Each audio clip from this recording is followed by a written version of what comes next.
We are live. I'm just double checking another monitor here to make sure that we are good to go. Bear with us, guests that are joining.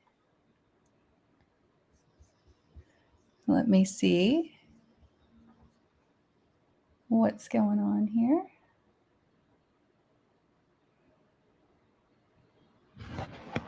Okay, there we are. We are live. We're good to go. Hey, everybody. Thank you for joining today. I am Becky White, Director of Marketing at TruSummit Solutions, and I'm joined by Danielle Nelson, our Director of Solutions, and we are here for our first ever LinkedIn Live. We are so excited and also so trepidatious. We are fully expecting some bumps in the road as we navigate this journey to a LinkedIn Live today. But we fully expect that there's going to be some bumps in the road to your Salesforce AI journey as well. And that is why we are here to talk to you about the foundational aspects of getting to know Salesforce AI. We have a brief presentation, a couple of slides that Danielle is going to walk you through. We really want to keep this as informal and conversational as possible. So we'll encourage you to leave comments and questions in the LinkedIn feed. We are monitoring it. If you see me moving around, I've got like Command Central here with several monitors, laptops, everything at the ready. But go ahead, leave your comments, questions, and we want to make sure that we make this as impactful for you for the next 25, 30 minutes. So I'm going to turn it over to Danielle, and we will start sharing our slides. And Danielle, take it away. Hi, how you doing? Are you seeing my slide, Becky? I Everything looking am. okay You're in on your that end? upper third, Okay. but we will, yep, we're good to go. Okay. Perfect. Hey everyone. Good to be talking with you. I can't see you, but great to see you. And so just want to introduce you to myself, Danielle. I'm the solutions director here at TruSummit Solutions. I've been in the Salesforce ecosystem for about 20 years. Spent the first half of that as an end user and on the business side, and then spent the last half consulting and working with folks like you. From a TruSummit perspective, we were founded in 2020 by the great Jordan Joltes, and we're headquartered out of Pennsylvania. And one of the biggest things that we think about is how do we enable our customers on the Salesforce platform in ways that add value to them, in ways that you are getting the most value out of your technology spend, in thinking about what's coming up next, which is why we're talking about Salesforce AI today. So as we think about today's session, just to give you kind of a roadmap in terms of what we're going to talk about today, we'll do a quick AI breakdown, just general. Let's talk about artificial intelligence. We will talk about some stats, interesting information that was recently released about generative AI. We'll do a breakdown of Einstein tools. There's a lot out there. It can get confusing, but we'll talk through each of the different use cases and what that means from a value add perspective. We'll talk a little bit about readiness. How do you know that you're ready for Salesforce Einstein capabilities? And then think a little bit about executive buy-in. As we know from a platform perspective, any change or modification you make into the platform, you want that buy-in from the top down, so that you do get the most value from the development that you're doing. And then we'll talk about what's coming up next. So if we think about artificial intelligence, it starts with us, the human element, the data we provide, our actions, the context in which we're doing those actions and providing that data, and the norms, our societal norms, our business norms, all compile to provide capabilities from an artificial intelligence perspective, like predictive analytics. So when we think about predictive analytics, it's really using that historical data and information to provide informed predictions about future events. You know, it's widely used. I don't think I need to speak more about it because everyone's like, yeah, duh, know that. And then we think about generative AI, right? This is less about prediction and more about creation, right? Creating new data, ChatGPT, Midjourney, content and information that really mimics the patterns found in training data, generally used in creative fields, but also has definite business, access as well. And then we think about diagnostic analytics. So this is really helping organizations understand and realize any reasons for past events, by identifying anomalies and patterns in historical data, starting to think about root cause details to support better and brighter in the future. And then we think about prescriptive analytics. Again, we're going beyond predicting, beyond generating, and really saying, okay, now that I've got all of this information, what are the recommended actions that I should take to achieve those desired results? And again, this is all just kind of general artificial intelligence detail. But when we start to think about Salesforce, a lot of what they're putting out there is around generative AI. That's the really exciting stuff. So Salesforce recently released a generative AI statistic detail, and we've got a couple points around those stats, specifically around world usage. Interesting to note that from a US population perspective, 45% of the US population is using generative AI in some capacity. But we are also, from a North America perspective, a dominant player in generative AI from that market perspective. Um, interesting stat there. So then if we also think about adoption, right? So who's using this? Why are they using it? Are there any differences or nuances that we should be aware of? Absolutely, right? Uh, what we know is that from a statistics perspective, generative AI is predominantly used by younger generations, particularly millennials and Gen Z. But by contrast, we've got Gen X and baby boomers who are less likely to use it.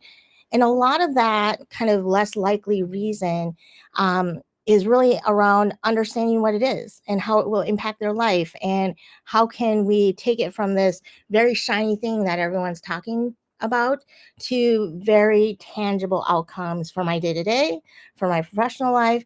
These are the things that we need to think about when we think about artificial intelligence, is how do we communicate and educate folks on what that really means.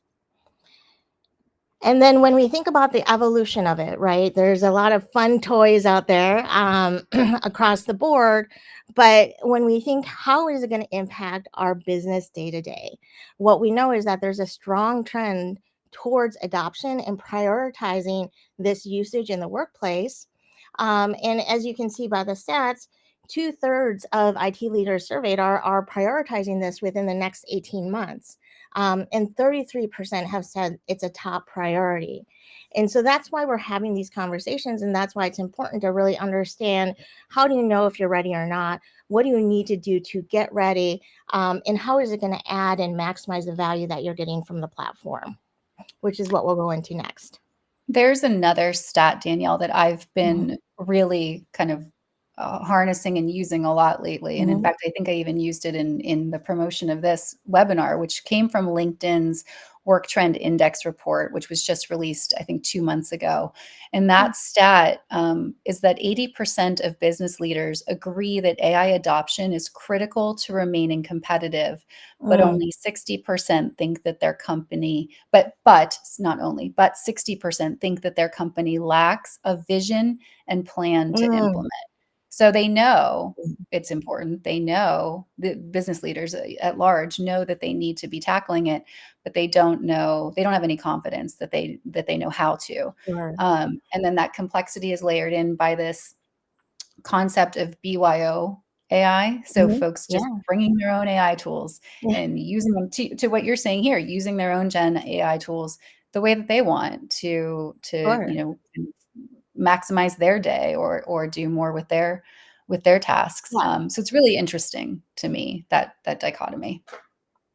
Yeah, and I That is a great fact. And the reality is, it is about education and connection and being able to say, what is this? How can I use it? And how can I connect that to my day to day versus this very obscure black box, super cool thing that I don't know how to use yet, right? And then on the flip side, right, knowing that probably team members on your team today are using some sort of capability outside the bounds of your business organization and your business technology. And so I think a lot about AI tools being similar to how we had kind of that communication tool resurgence over the last number of years, right? So where does Slack fall in versus Teams versus Chatter versus, all of them are doing very similar things in terms of that capability of direct messaging and group messaging, but they have different purposes and reasons. And I think that's the same with artificial intelligence capabilities, is knowing when to use it, why to use it, and what value am I going to get from it. So tell us all of that then. Yes. So when we think about Salesforce AI tools, and I apologize, what you're about to see on the screen is going to be an eye chart. There's a lot going on, and what we tried to do today is really kind of compile information so you get an understanding of and flavor of all of the different ways that you could leverage the Salesforce AI capabilities across your different functional areas. So when we think about that top of funnel, we're thinking about marketing, right? So how do I expand my prospect base? How do I start to prioritize or think about better prioritization of prospects and customer relationships? How do I grow and expand that? And that there's a ton of AI enabled tools for that using the Einstein One platform. And so, from a marketing perspective, we think about utilizing event triggers and like real time affinity profiles, tailoring interactions based on customer behavior.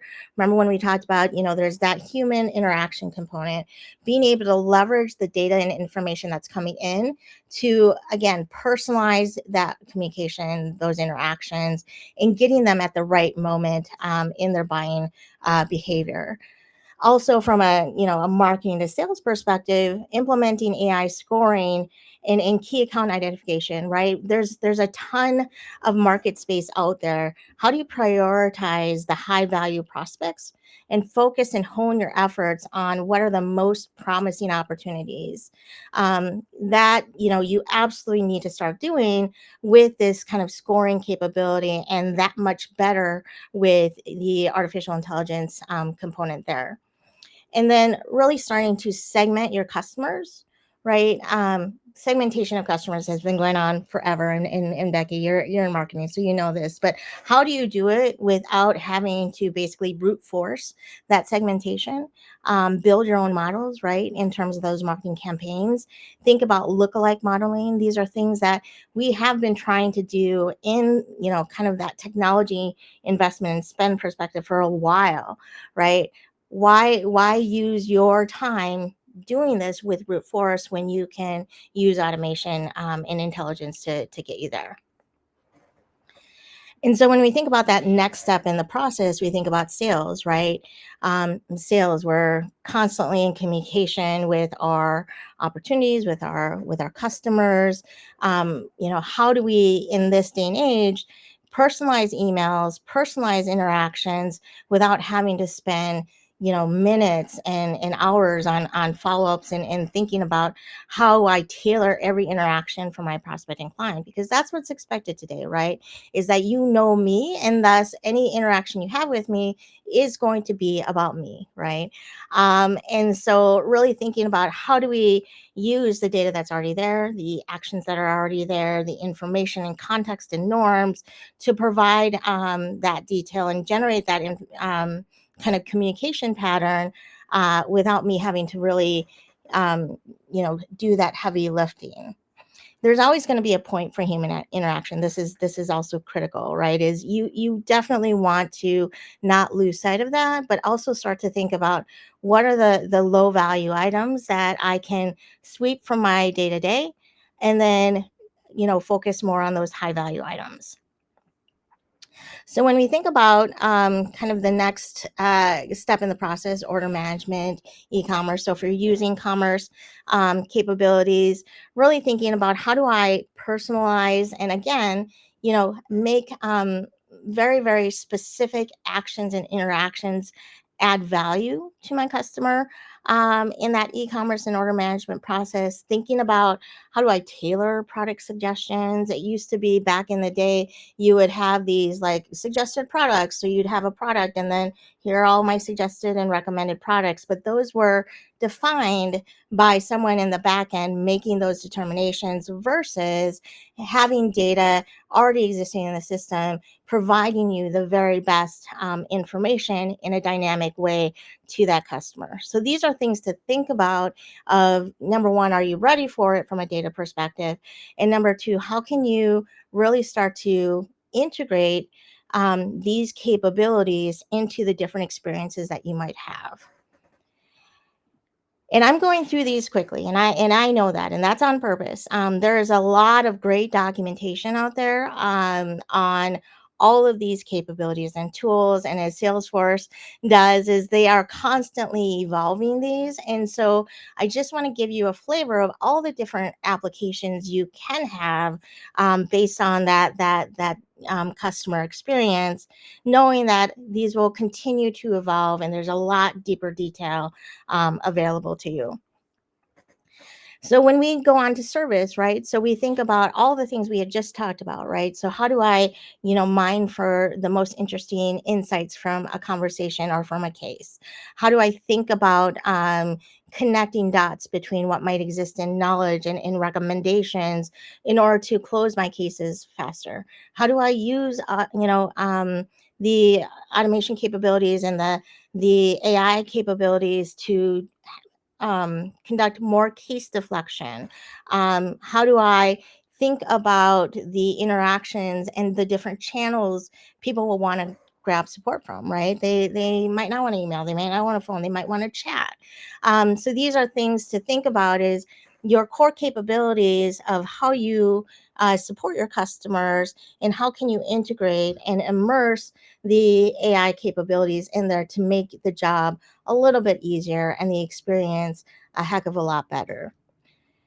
And then we think about the platform capabilities. We can't forget the people who are building and making things possible within the platform. How do we start to allow them to be more creative and organic and thinking about things that are disruptive and interesting versus some of the day-to-day, right? And so Salesforce is offering these platform capabilities from an AI perspective to get us a little bit further down the path in order to continue to construct, the needed capabilities and functionality within the platform. So I'm Yeah. really struck by with I guess fear for many of my colleagues who on the marketing side anyway. I'm thinking back to previous instances that Mhm. I've worked in that I've managed, and thinking about the old garbage in garbage out adage, and Yeah. thinking, okay, wow, you knew you had not great data, not clean Mhm. data, but that is really going to come to, and I mean, that's going to come to an inflection point now with AI, because you truly are not going to be able to leverage the capabilities and maximize what you could do with the AI tools if you don't have that solid data foundation. Am I right with that? 100%. I mean, you can leverage it. It's just going to be wrong. And so Right. you'll want to really, and that takes me to that readiness indicator, Yeah. right? Is how do you know that I'm ready for Salesforce AI? A lot of this tooling is already enabled based on your licensing, and so I should be able to flip a switch, right? Kind of, right. So here's what I think about when I think about, the readiness capabilities. First thing I think about is, to your point, data preparedness. Do I have the appropriate number of data records? Are those data records accurate, comprehensive? Do they reflect what I would want the kind of that large language model to be evaluating? Um, if I do, great, I'm in the green, I'm ready to go. Maybe I almost have the number of data records. Maybe it's almost ready, in which case I might have a little work to do when it comes to data. And then if I'm right, I don't have the right number of records. I don't have the right data. It's not comprehensive. It's not complete, and it's not accurate. That's a big red. We need to do something about that. So when we think about kind of how Salesforce looks at it from a readiness indicator perspective, the reason why I anchored on number of records is because it will tell you, in the last 2 years, how many records do you have that would help this model be enabled and be, something that will actually add value. And we'll talk a little bit about readiness tools in just a minute. The other indicator I think about is use case mapping, right? Can I map those Einstein capabilities, things that I want to do, to my strategic objectives from an organization perspective? If I can map it, great, I'm in the green. Am I loosely connected, right? Like I could get there maybe if I fudged a little bit. There might be a little work to do.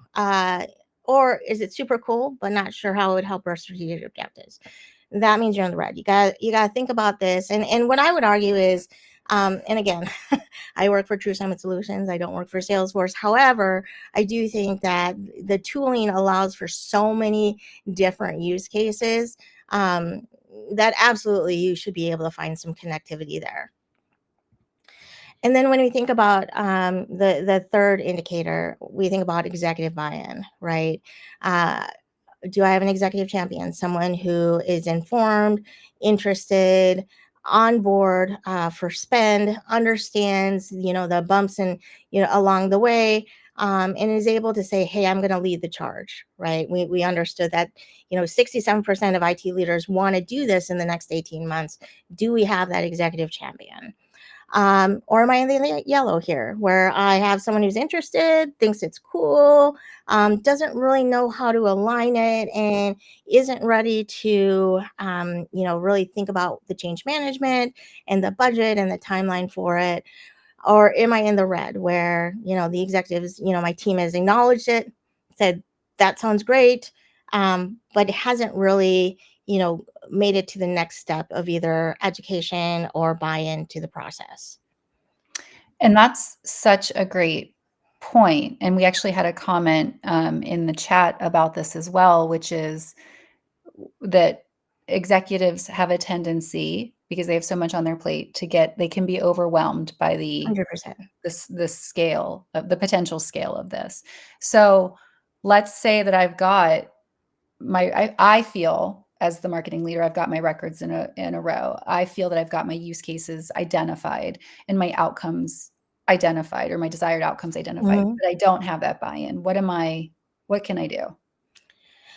Yeah, and I think there's quite a bit of items that we can do. And so as we go into our next slide and start to think about that transition from someone who has awareness to who that champion is, it's all about, to that person's point, how do I narrow the field and really prioritize what's needed for that executive to be able to buy in? So things that I think about that you can do for that is, strategic alignment, right? Compelling and material links to core objectives. Can you tie the investment and the time that I'll have in really kind of building my AI use cases within the system to my core objectives of either growth, retention, and process efficiency? Can I make those ties? That's the first level. The second level in terms of that executive champion is really a roadmap, right? Give me a vision. It's so big, so large. I could do a lot of things with it, but how do I start to compartmentalize that and say, I'm going to start here, right? And then I can grow to here and to here and to here and to here, right? Starting to think about the long-term view and then narrowing in on your near term, which will give you into your execution, right? What is a tangible plan for development? What are the costs? What are the impact? What's the change management? What are things that I need to think about and really plan for as we buy in to the AI capabilities? And what that does for your executives is it really starts to get the folks thinking about what's the experience impact, from a customer view, a partner view, a distributor view, a store view. What are those improvements that just by nature of turning on some of these capabilities will move the dial for them? And then also thinking about the tangible value. What's really hard um, and challenging sometimes about technology investments is how do you understand and set the baseline for what your return on investment is, right? How do you quantify what we think we'll get, in terms of dollars and outcomes? And so, when we think about that, we've got a strategy, and I'm going to go over that in just a minute, around how we change the value statements into dollar statements. Sorry, I was not able to unmute myself fast enough, but I wanted to build to that really Yeah. quickly. And one of the comments, again, from this same individual, so thank you, Patrick, for commenting, was really about tying all of those elements of gaining executive buy-in together and then deploying potentially a small pilot program. Yes. So on the execution 100%. side, identifying all of that, Mhm. but then scaling it down and saying, okay, let's test and learn. And I think that that's a phrase that most That's executives will align to is, okay, huge, we're not going right? to spin a ton of wheels. We're not going to spend a ton of cycles, but let's test, let's learn, and then we can adjust accordingly. So love that point again from Love the it. chat. Thank Yeah. you. And I think the beauty of the Salesforce platform in general is it is all about that, you know, test and learn, right? Start small and then continue to grow, continue to expand your processes, get better, refine. And that actually takes me directly into our value definitions. So I'm going to start with the template that I use. When I think about artificial intelligence and I think about the capabilities that it introduces, I think about my mental energy as a human, right? I can spend my mental energy on low value tasks, or I can spend it on high value tasks. And you're probably saying, well, duh, Danielle, yes, you want to spend it on a high value task. But let's take an example, right? So if we were to go and say, just customer relationship management, we have a starting point, the baseline. Back in the day, and maybe even today, people were using Rolodexes and Excel, right, to manage their customer base, to manage their prospect relationships. Maybe it's an email, maybe it's on a napkin, right? That's the baseline. What that doesn't do is it doesn't give me a lot of time and energy for high value tasks. At this point, my low value tasks, I'm entering data in somewhere, I'm trying to format it appropriately, I'm trying to keep it up to date. Those are low value tasks. And then when we think about kind of that next layer, right, I'm opening up my mental energy for more high value tasks by driving consistency. So I'm standardizing. So think about moving from the Rolodex into a CRM capability. Now, yes, I still have the data entry, I still need to manage my records, but it frees up my mental energy for just a little bit more of those high value tasks. And then we think about, the rationalization stage, the fit and improve. So let's say the CRM was Salesforce, right? I'm now able to modify things within the environment. I'm able to have precise data capture through configuration and code. I'm able to fit it and improve it for my industry, for my process, and really kind of, personalize it and to me. And again, as I'm doing this, I am freeing up my mental energy from those low value tasks to those high value tasks. And then the fourth is automating creating, just thinking about innovation. And so when we think about innovation, we think about automated workflows, quick actions, data driven decision making, being able to use those capabilities within the CRM that I don't need to think about anymore. And it just naturally plays in and completes on my behalf. And then at the very tippy top, we think about the challenge, right? We want to disrupt.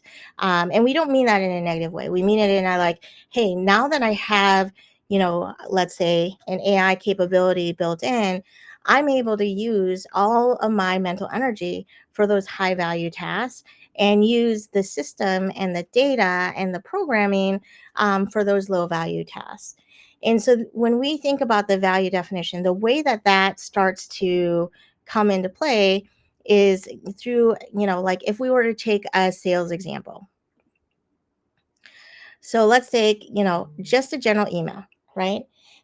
From an email perspective, I'm spending some time here figuring out who am I sending this to, what the content is, how I'm going to position things, leaving me very little time to hustle, right? Like at this point, I need to just continue to grow my market share. Now I've introduced an email template. I've expanded my reach. I have a little bit more time and room for high value tests, but I'm still, choosing a template, figuring out what to add in there. And then we think about data driven email templates, right? At this point, I've got the template, it's using data that I've entered into the CRM. And now it's a little bit less of my time, and I'm able to really start to think about how do I build relationships, long lasting relationships with my customers. And then when we think about automations and triggers, right? Thinking about those workflows and those specific data elements that will trigger an email. Again, I have to program that, but it leaves a little bit more time for me to do things like strategic account planning. I think this is one I've heard a lot, is like, I want to be able to really land and expand from a customer basis perspective, but I have no time. I need to just continue to be hustling. That's where the technology and the tool capability really help free up that mental energy for those high value tasks. And then we think about Einstein Copilot, what we just talked about, right? Not only do you have the automation, you have the triggers, you have the data, you have the predictive capabilities and the prescriptive capabilities, but you can, really start to think about how do I move some of those, other low value tasks to the Einstein Copilot so that I can really start to disrupt from a market perspective. I can start to explore previously unexplored markets and grow segments from a strategy and execution perspective, and really focus on what's going to, have high value outcomes versus low value tasks. But you're asking yourself probably at this point, well, what does that mean though in terms of dollars? You said dollars. How are we going to get something from a qualitative state into a quantitative state? And so, same example that I'm using, I think about email. It probably takes someone about 10 minutes to do that front and back. And assuming that, their salary is $1 a minute, I'm going to say, hey, it costs me $10 now for every email that's sent out. If I introduce a Salesforce email template, okay, I've probably saved myself about 3 minutes. And so I've got a cost saving of $3. Data driven email templates, I still have to program it, I still have to monitor it, I still have to, have the data in there. So I'm gonna say it takes me about 5 minutes. So I'm saving $5. And then, with the email automation and triggers, gotta still program it, but probably about 2 minutes to get that to done. Now I've got $8 shaved off of that initial $10. Now imagine a scenario in which I didn't really have to think about it. It took seconds instead of minutes. Now I've saved that $10. I'm making a little bit of an embellishment there, right? But now if I were to think about it holistically, right, from a scale perspective, and I had 100 salespeople for that same email, I'm now at a cost savings of $1,000. And again, these are wide sweeping, generalizations. My recommendation is you start to think about it, you start to track these KPIs, and then figure out, hey, what is the use case and what is the benefit, and what could I do in terms of those overall dollars to donuts in terms of savings. And every marketing and salesperson is now like, okay, yes, do it. Let's do it all. Let's Turn it do it on. all. Turn it Toggle, on. toggle the switch. But that's not all. There's more. There's more. And so when we start to think about not only just the dollar, right, the process efficiencies in terms of gain, what if you don't do it? What if you say, you know what, I don't mind spending $7 on an email, or I don't mind being there at the $2 mark. What is the cost of inaction? Right? What happens if I don't do this? Um, when I think about that initial email, well, probably nothing really matters. But hey, I've now, from an email template perspective, I've reduced my ability to grow. I don't have data-driven email templates, so which means I'm not personalizing my um, email information, and there might be inaccuracies. So I'd have an increased rate of turnover. From an email automation trigger, you're not personalizing, you're not communicating directly to me, you're making it about you.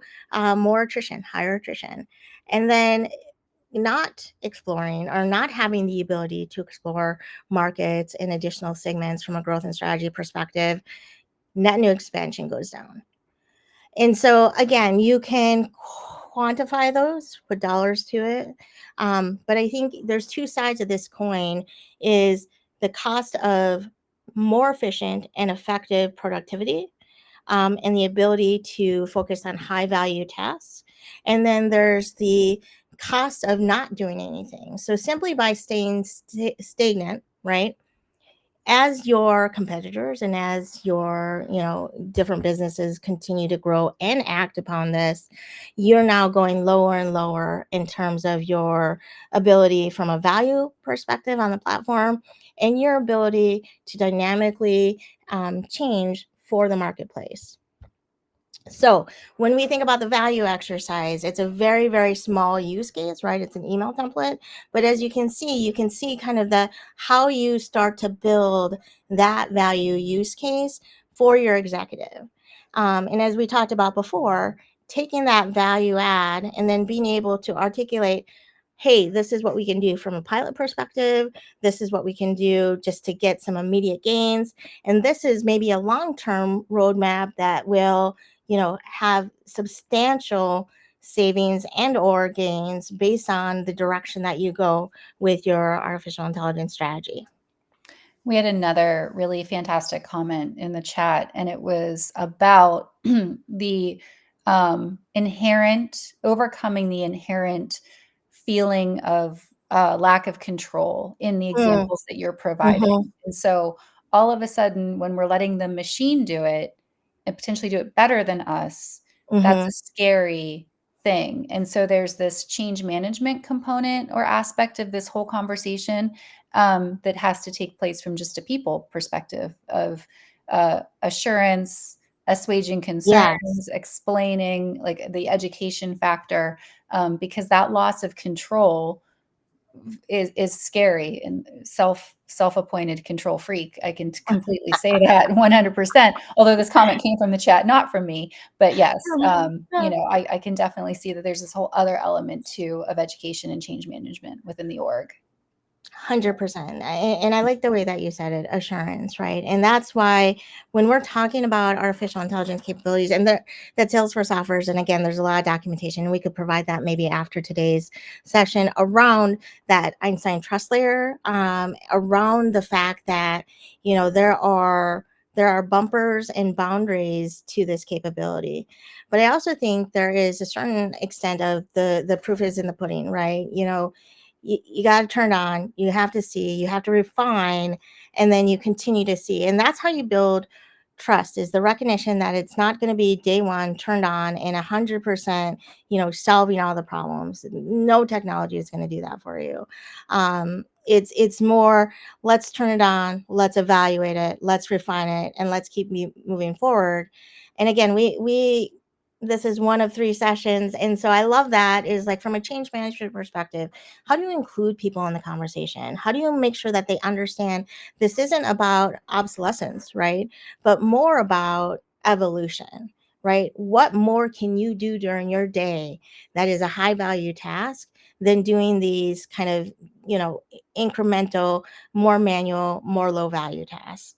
And that's the message I would go with, is what more interesting things could you be doing and focusing on than this, right? So great comment. Really appreciate that. Anything else, Becky? No, not on this one. Okay, perfect. So as we've gone through, we did a quick AI breakdown. We talked about some stats, some interesting information, Einstein tools, readiness indicators, kind of that value mapping for the buy-in. And then next time, So we're almost at the end of our time here, and I would love to have you join us again. Next time, we're going to be talking about activating Salesforce AI, so getting more into the tool, doing a little bit more value mapping for marketing, service, and the platform, and also doing a live demo of Salesforce AI capabilities. As we close out or open this up for more Q&A, if you've got a use case that you're interested in, that you're like, hey, I would like to see you value map this particular use case, put some hard dollars to it, let us know. Post it in the feed, and we'll tackle it next time. I'll hand it back to you, Becky. Awesome. Thank you. So if there are any additional comments or questions, you've seen me kind of responding in real time in the chat. So I'd love to see those now. But as we wrap up, we do have 2 quick calls to action in addition to this amazing ticker that's running across the bottom of your screen. I feel very, very news station, right? Very cable news right now. But we are going to be doing another session in mid-July.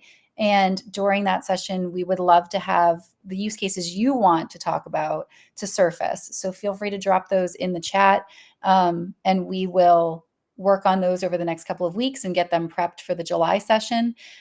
We also are offering 2, one download and one really, really cool. Let's start with the download because it's fun, but it doesn't have the wow factor of the second. So we do have an AI adoption playbook that you can download. It's a slightly more in-depth version of this presentation, and it's something that's a great shareable resource, and it gives you just very step-by-step actions to take to really lay that foundation for AI in your org. If you scan this QR code, it will take you directly to the file, no form required, and you can download right away. So I'll leave this up for just a second, and anybody who wants to scan can, or you can of course contact me through LinkedIn, and we can sync up to get you that asset. The other thing that we have that's really, really cool are these AI readiness tools that we've been working on and are nearly ready for beta release. And we would love for you all to be our beta testers. So sign up for early access to our AI readiness tool. Again, you can scan the QR code. It's going to take you to a really brief form, 4 fields only, and we will follow up directly with you to obviously learn a little bit more about your org and how we can get you the right access to the beta tool.